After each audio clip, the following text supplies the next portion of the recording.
Good evening, Elon, and thanks for tuning in to Elon Local News live coverage of election 2012. I'm Jason Puckett, along with Joe Bruno and Jeff Ackerman.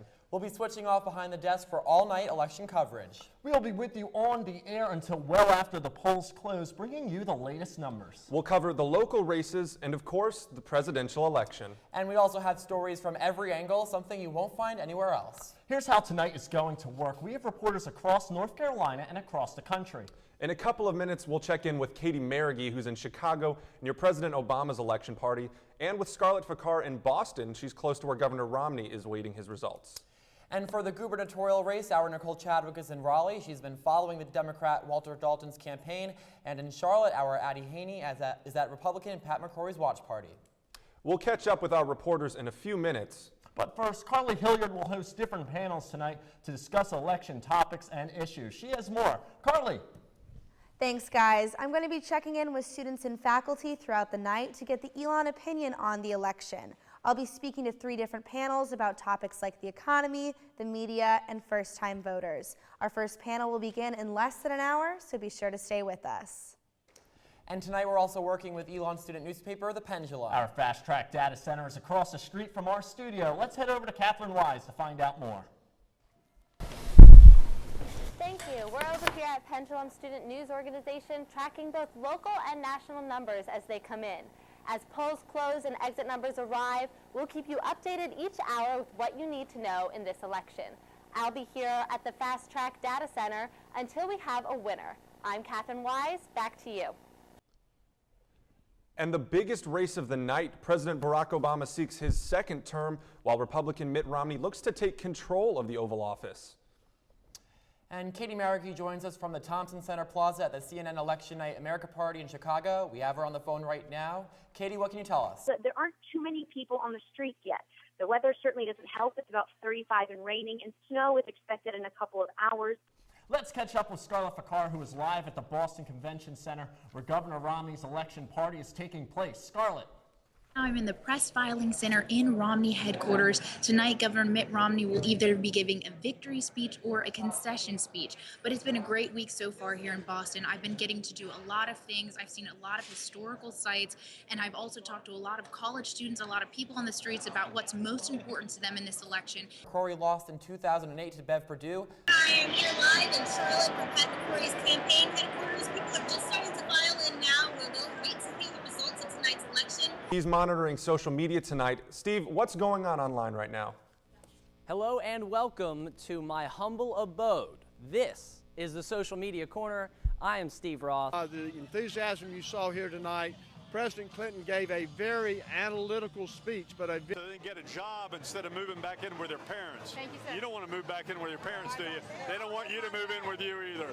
Thanks, guys. I'm Al Drake, and I'm here at the Alamance County State Board of Elections. So, in lieu of that, in your opinion, what do you guys think that this new State of the Job report either helped or hurt either candidate in this election? Patrick, can we start with you? Absolutely. We just got word in that Tennessee has been called by CNN for Governor Romney. Dalton is not here right now, but he's actually going to arrive after the results are in. And one of the biggest races of the night has already been called. CNN is calling Pat McCrory the winner of the gubernatorial race here in North Carolina. For Obama so far, we do have Illinois, we have Vermont, Massachusetts, Rhode Island, Connecticut, Delaware, Maryland, and D.C. So Obama, we are able to confirm, has taken New Jersey. The candidates spent just about all their time in 9 or 10 states. Ultimately, the people that do still remain are settled in for the night with lawn chairs, with blankets. They're not going anywhere. Right now, I'm inside Mitt Romney's headquarters, where Craig Romney, his youngest son, was the first person to step up to the podium tonight. We're going to talk some First Lady fashion for you. And as of 10 o'clock, 21 more electoral votes are up for grabs. Other swing states include Ohio. Some breaking news right now. All precincts in Alamance County have reported, and the new Board of Commissioners are Manning, Smith, and Massey. Let's go over to Joe over at our Update Center map. North Carolina is still too close to call. Virginia too close to call. Florida too close to call. Ohio too close to call. Historically, underrepresented in voting, it's younger folks. They vote in a smaller percentage than any other voting group. Said you didn't build that. Well, Republicans really seized on that. The theme of their convention in Tampa this summer actually was, yes, we built this. In the senatorial race here in Massachusetts, it is projected that Democratic candidate Elizabeth Warren is the victor. We just got information in right now that California, Washington, and believe it or not, Wisconsin have all been called for President Obama. People here are very, very excited.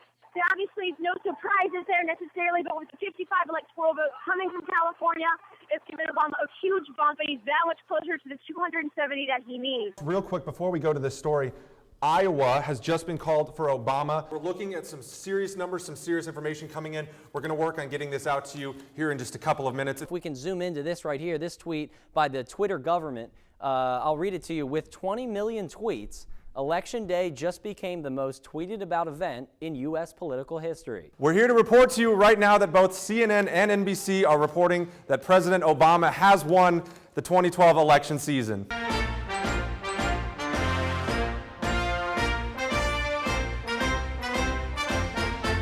If I could describe the atmosphere here in Boston in one word, it would be quiet. We're actually going to go back to Chicago right now to speak to Katie Marrigy again. Cars driving by are honking their horns. People are running around. People have been taking their shirts off. He's been preaching about momentum for the last 3 weeks, and it just did not sway in his And I favor. heard earlier today, Romney was saying that the only speech he had prepared was a victory speech. So obviously, the night did not turn out the way that he thought it was going to. The president is reportedly on his way. Of course, we will be airing the president's speech when he does take the podium. It was quiet a minute ago as they were waiting for the speech, but now the spirits are lifted. Satellite trucks of other stations are coming in. More people are coming out of restaurants and stores down onto the street to join the crowd here. I have an update from the Mitt Romney headquarters. According to Jim Acosta, a CNN reporter, as of 5 minutes ago, the Romney campaign was not willing to concede. Mitt Romney has not quite accepted his loss yet, but the numbers are clearly not in his favor. President Barack Obama's 4 more years tweet is now the most retweeted tweet in Twitter's history. Romney could possibly win the popular vote, but you could definitely say that he won the popular vote here at the convention center. Despite losing the White House race this year, the VP candidate for the Republicans, Paul Ryan, did retain his U.S. House seat in Wisconsin. It's a big day for marijuana. It's a big day for the LGBTQIA community, and it is a huge day for Obama supporters. Welcome back. Now we are still waiting to hear from Obama and Romney in Chicago and Boston, but for now, let's take a look at the electoral map Hunger Games here. I was actually in Moseley when I found out the final word that CNN had reported that Obama won, and I heard some people yelling that they were happy, some that they were upset. President Obama, he may be celebrating tonight, but he does have many challenges waiting for him in the next 4 years. Actually, Mitt Romney's coming up to give his speech right now. We'll cut over there. I so wish that I had been able to fulfill your hopes to lead the country in a different direction, but the nation chose another leader, and so Ann and I join with you to earnestly pray for him and for this great nation. Thank you, and God bless America. You guys are the best. Thank you so much. Thank you. We have Katie Marrigy on the phone right now in Chicago, building up for what we're about to hear from that place. Let's go to her real quick. Everyone's a little subdued, waiting for the president to come out. The flags are picking up a little bit. I wonder if that's any indication of something about to happen. Doesn't look it, though. If the DNC's any... Here he comes. is. All right. The whole family. And we're going to toss this to Obama's acceptance speech right now. I believe we can seize this future together because we are not as divided as our politics suggest. We're not as cynical as the pundits believe.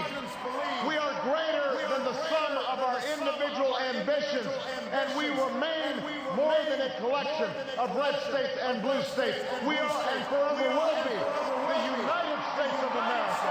And together, with your help and God's grace, we will continue our journey forward and remind the world just why it is that we live in the greatest nation on earth. Thank you, America. God bless you. God bless these United States. I know one thing before his speech that we were expecting him to say was how he was going to try to touch the hearts of America, and I'm sure he did that when he was talking about Michelle and his daughters and things like that. Definitely something that I'm sure was an effective tactic for him to do. It was passionate, it was intense, and it made Obama supporters proud. But there are literally dozens of people in the studio right now who we have to thank for their hard work for not just the past day, but for the past several months. And before we go to credits, I'd like to bring the staff up before we go away.